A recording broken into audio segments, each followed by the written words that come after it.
Jai Hind, one and all.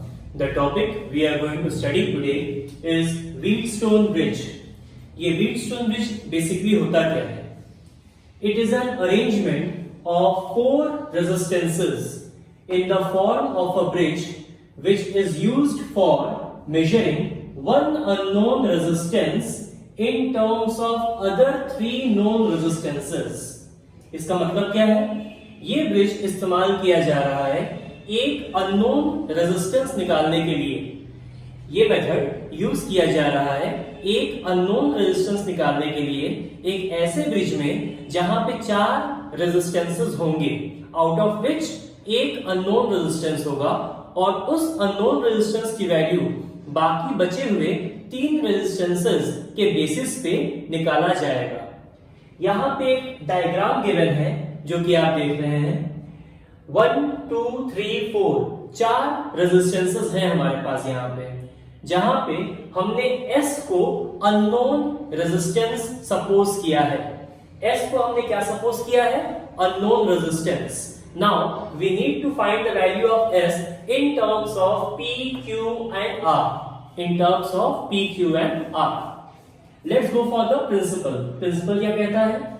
It states that if four resistances P, Q, R, S are connected in the form of a bridge and bridge is balanced.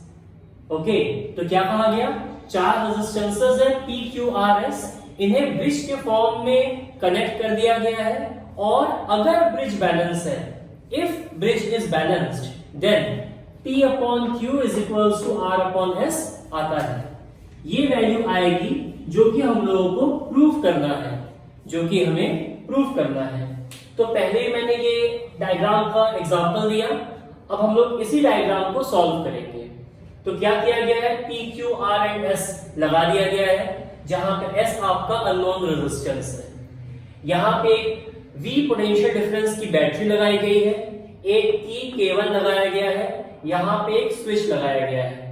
Now obvious सी बात है कि positive terminal से I current निकलेगा।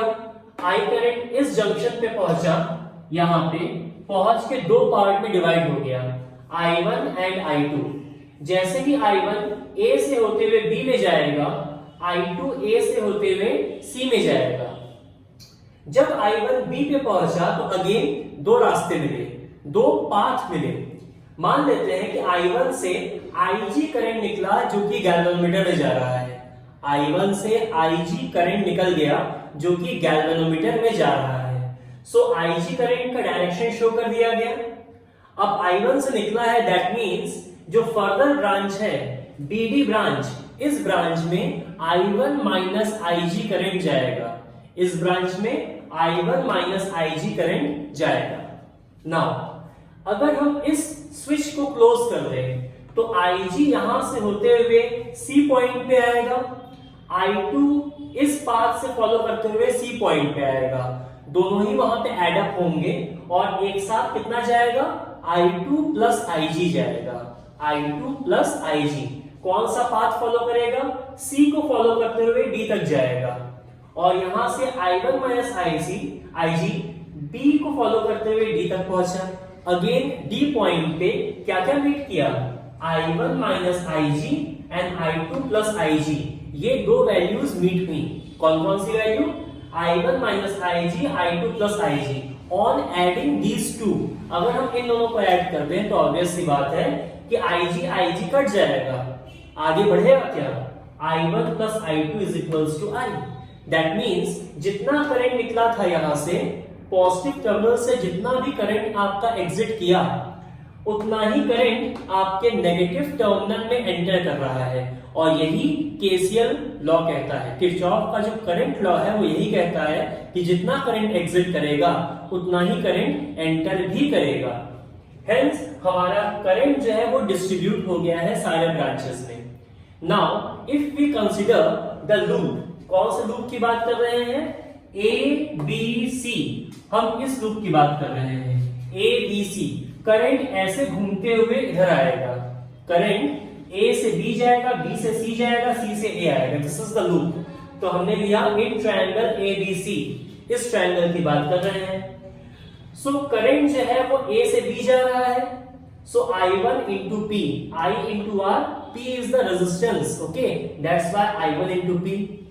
हमें B से C जाना है, current भी B से C जा रहा है तो पॉजिटिव, हमें B से C की तरफ जाना है, करंट भी B से C जा रहा है तो पॉजिटिव। गैल्वेनोमीटर के रेजिस्टेंस को G सपोज कर लिया गया, गैल्वेनोमीटर के रेजिस्टेंस को G सपोज कर लिया गया, that means IG into G, IG into G।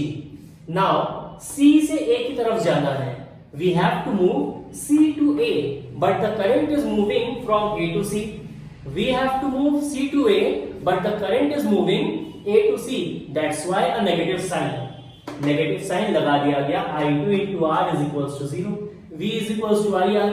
इस लूप में कोई भी बैटरी नहीं है, that's why 0. Okay. Now in the second loop, BCD, BCD ये लूप कंसिडर किया गया, तो हमने क्या किया, B से D जा रहे हैं, ओके, B से D की तरफ जा रहे हैं, तो पॉजिटिव दिया जाएगा I1 minus IG into Q, I1 minus IG into Q। अब हमें D से C की तरफ आना है, हमें D से C की तरफ आना है, लेकिन करंट जो है वो C से D की तरफ जा रहा है, हमें D से C आना है, करंट कहां जा रहा है, C से D जा रहा है, opposite direction, that's why negative sign, I2 plus IG into S. S is the resistance. Now we have to move C to B. अब हमें C से B की तरफ जाना है, हमें C से B की तरफ जाना है, लेकिन करंट जो है वो B से C की तरफ आ रहा है, again negative sign, IG into G, where G is the galvanometer resistance, where G is the galvanometer resistance, equals to 0. No battery is existing in this loop. No battery is existing in this loop. That's why 0. अब अगर हम ये मान लें कि S हमारा unknown resistance था, पहले ही मैंने डिफाइन कर दिया था, S को हम इस तरीके से सेट कर रहे हैं, trial and hit and trial method है, S को इस तरीके से सेट किया गया कि IG की वैल्यू 0 हो जाए, मींस गैल्वेनोमीटर कोई डिफ्लेक्शन शो नहीं कर रहा है, गैल्वेनोमीटर कोई भी डिफ्लेक्शन शो नहीं कर रहा है, दैट मींस IG की वैल्यू कितनी हो गई, 0। I am repeating, if we set the value of S by hit and trial method in such a way that IG, the current which is flowing through galvanometer, becomes 0, what we are going to receive, हमें क्या मिलेगा? So I am going to erase this part.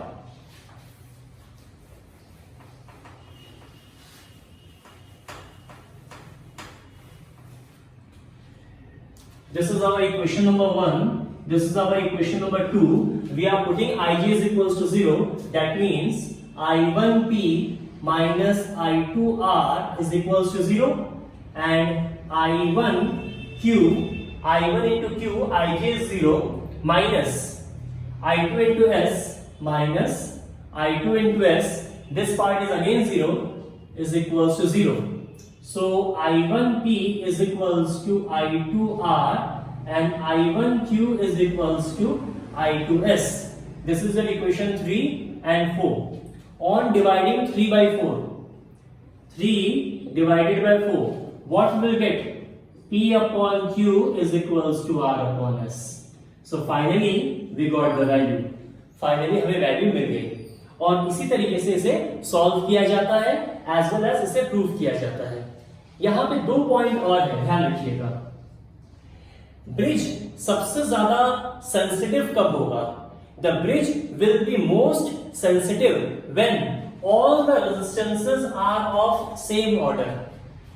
Bridge will be most sensitive, bridge will be most sensitive when all resistances are of same order, ये same order के होने चाहिए। और इस bridge का इस्तेमाल हम कभी भी बहुत लार्ज रेजिस्टेंस या बहुत स्मॉल रेजिस्टेंस को फाइंड करने के लिए नहीं कर सकते। This bridge cannot